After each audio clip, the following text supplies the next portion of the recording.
அஸ்ஸலாமு அலைக்கும் வரஹ்மத்துல்லாஹி வபரகாத்துஹு. நாம் இன்னைக்கு பார்க்க போகும் இந்த துஆ நம்முடைய வாழ்க்கைக்கு மிகவும் தேவையான மோஸ்ட் பவர்ஃபுல் துஆ.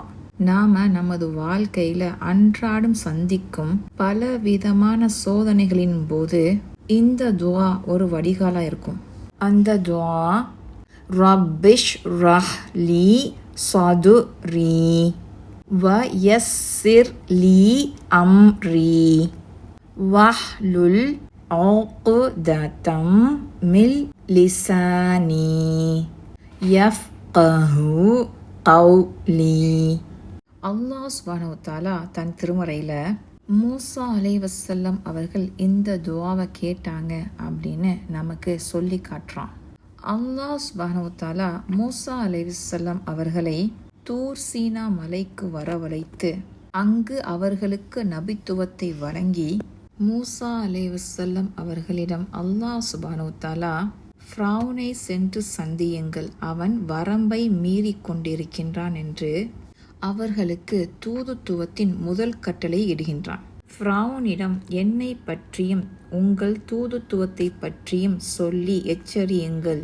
உம்மையும் எங்களையும் படைத்தவன் ஒருவனே, அவன்தான் நம்மளை பாதுகாத்து பரிபாலிக்கின்றான். நம் அனைவரும் சிரம் பணிவதற்கு வணங்குவதற்கு தகுதியானவன் அவன் ஒருவனே.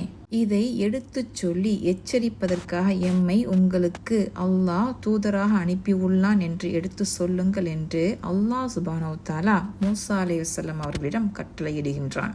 இதை கேட்டதும் மூசா அலைஹிஸ்ஸலாம் அவர்கள் மிகவும் பயந்தார்கள். ஏனென்றால் அவன் மாபெரும் அரசன் மட்டுமல்ல, அவன் மதிநுட்பம் உள்ளவனும் கூட. அவனிடம் பேச்சாற்றல், நாவாற்றல், புத்தி கூர்மை, துணிச்சல், தைரியம் என எல்லாவற்றிலும் அவன் கை தேர்ந்தவனாக இருந்தான். அவனை நேருக்கு நேர் சந்திக்கும் ஆற்றல், அவனிடம் அல்லாஹ்வின் தூதுச் செய்தியை எடுத்துச் சொல்லும் அளவிற்கு தன்னிடம் பேச்சாற்றலும் நாவன்மையும் துணிச்சலும் தைரியமும் புத்தி கூர்மையும் இல்லை என உணர்ந்து அவர்கள் பயந்தார்கள். அப்பொழுதுதான் அல்லாஹ் சுப்ஹானஹு வ தஆலாவிடம் மூசா அலைஹிஸ்ஸலாம் அவர்கள் இந்த துஆவை கேட்டார்கள். ரப்பிஷ் ரஹ்லி சதுரி, ரப்பி என் இறைவா, இஷ்ரஹ்லி விரிவாக்கு, சதுரி என் நெஞ்சை, என் இறைவா எனக்காக என் நெஞ்சத்தை நீ உறுதிப்படுத்தி விரிவாக்கி தருவாயாக. அதாவது மூசா அலைஹிஸ்ஸலாம் முதல்ல கேட்டது என் நெஞ்சத்தை, அதாவது என்னுடைய உள்ளத்தில் எதையும் சந்திக்கும் தைரியம், துணிச்சல், மன உறுதி, நான் சொல்ல வந்த செய்தியை முழுதாக எத்தி வைக்கும் பேச்சாற்றல், நாவன்மை, இவை எல்லாவற்றிற்கும் பிறப்பிடம் என்று ஒன்று இருக்கிறது. அதுதான் நெஞ்சத்தில் உறுதி. எதிரில் இருப்பவரை எதிர்கொள்ளும் கம்பீரம், தைரியம். இதற்கு நம் நெஞ்சத்தில் உறுதி இருந்தாக வேண்டும்.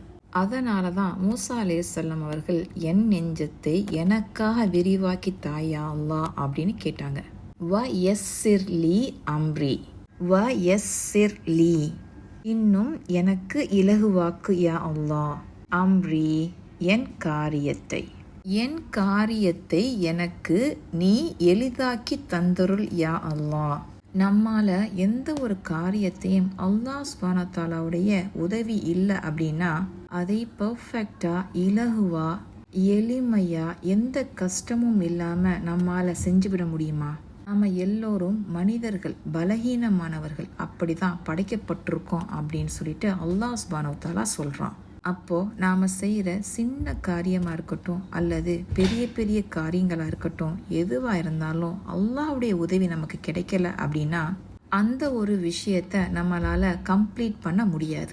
அதுலேயும் நாம பர்ஃபெக்டா செய்யணும் அப்படின்னு இருந்தா அது அறவே வராது. நாம எவ்வளவுதான் பிளான் பண்ணாலும் எந்த ஒரு காரியத்தையும் நாம பிளான் பண்ண மாதிரி செஞ்சிருக்க முடியுதா? நாம பிளான் பண்றது ஒன்னா இருக்கும், நாம கடைசியில செஞ்சது ஒன்னா இருக்கும்.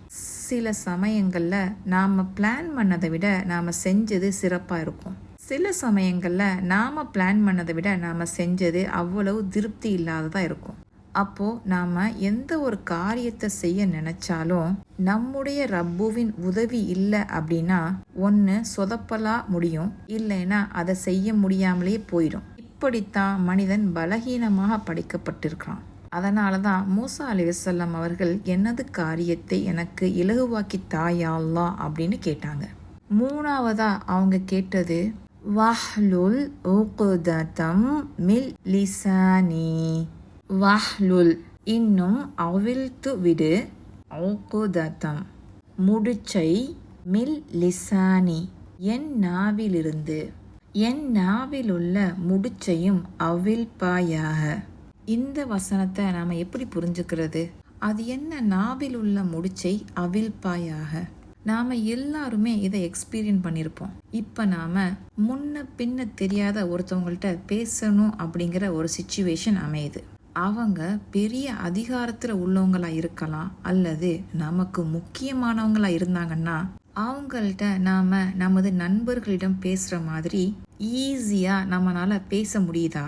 நமது மனம்தான் அதிகமாக பேசுமே தவிர நமது நாவில் இருந்தோ அல்லது நமது வாயில் இருந்தோ எந்த ஒரு வார்த்தையும் வெளியே வராது. இப்படி ஒரு சிச்சுவேஷனை நாம் எல்லோருமே ஃபேஸ் பண்ணியிருப்போம். ஆனால் சாதாரணமாக நமக்கு தெரிஞ்சவங்கள்ட்ட, நம்ம சாதாரணமாக பழகக்கூடியவங்கள்ட்ட நீங்கள் பேச சொன்னால் சும்மா இருக்க முடியுமா? எவ்வளவு பேசும். அப்படி பேச முடிகிற நம்மால் ஏன் இந்த மாதிரியான ஒரு சிச்சுவேஷனில் நம்மளால் பேச முடியறதில்ல? இதை என்னைக்காவது நம்ம சிந்திச்சு பார்த்துருப்போமா? இதுதான் நாவில் ஏற்படுற ஒரு முடிச்சு.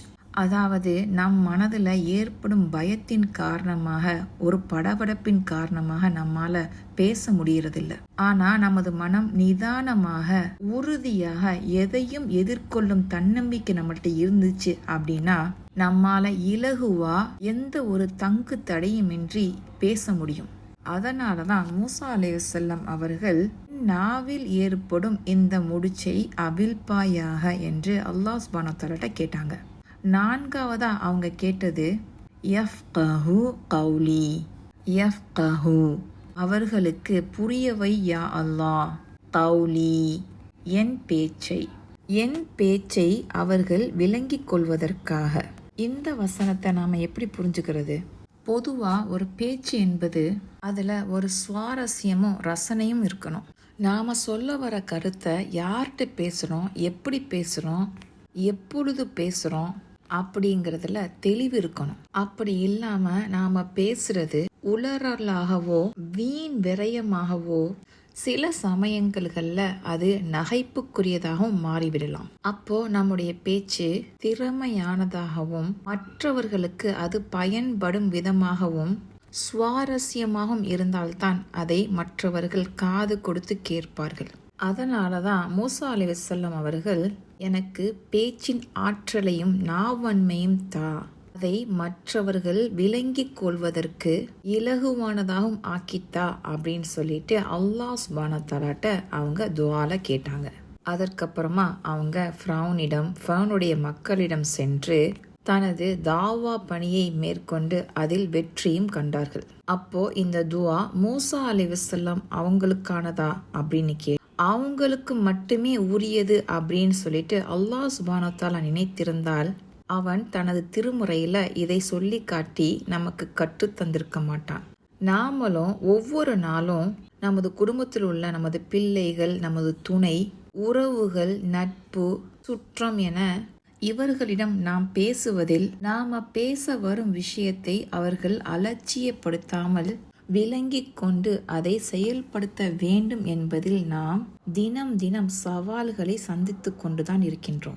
அதனால நமக்கும் மன உளைச்சல் ஏற்பட்டு கோபம், மன நிம்மதியின்மை, தன்னம்பிக்கையற்ற வாழ்க்கைன்னு ஒரு வாழ்க்கையை வாழ்ந்து கொண்டிருக்கிறோம். அப்போ இந்த துஆவை நாம கேட்டுட்டு எந்த ஒரு விஷயத்தையும் அணுகும் போது அல்லாஹ் சுப்ஹானஹு வ தஆலா அதில் நமக்கு நெஞ்சத்தில் உறுதியை ஏற்படுத்தி அந்த காரியத்தை நமக்கு இலகுவானதாக ஆக்கி நாம என்ன சொல்ல வரோம் அப்படிங்கிறத மற்றவர்கள் விளங்கி கொள்வதற்கும் அதனால ஏற்படும் மாற்றத்தினால் நமக்கு மன நிம்மதியும் மகிழ்ச்சியும் அடைவதற்கு இந்த துஆ பெரும் உறுதுணையா இருக்கு. இன்னும் முக்கியமானது, நாம நமது ரப்புக்காகனு எந்த ஒரு காரியத்தை செய்ய நினைத்தாலும் அதிலையும் அல்லாஹ் சுப்ஹானஹு வ தஆலா இலகுவாக்கி அதில் நமக்கு திருப்தியும் மன அமைதியையும் ஏற்படுத்தி அதில் மென்மேலும் செய்வதற்கான ஆற்றலையும் ஆர்வத்தையும் நம்மை மென்மேலும் செய்வதற்கு ஆர்வமூட்டி அதில் நம்மையும் நாம் யாருக்கு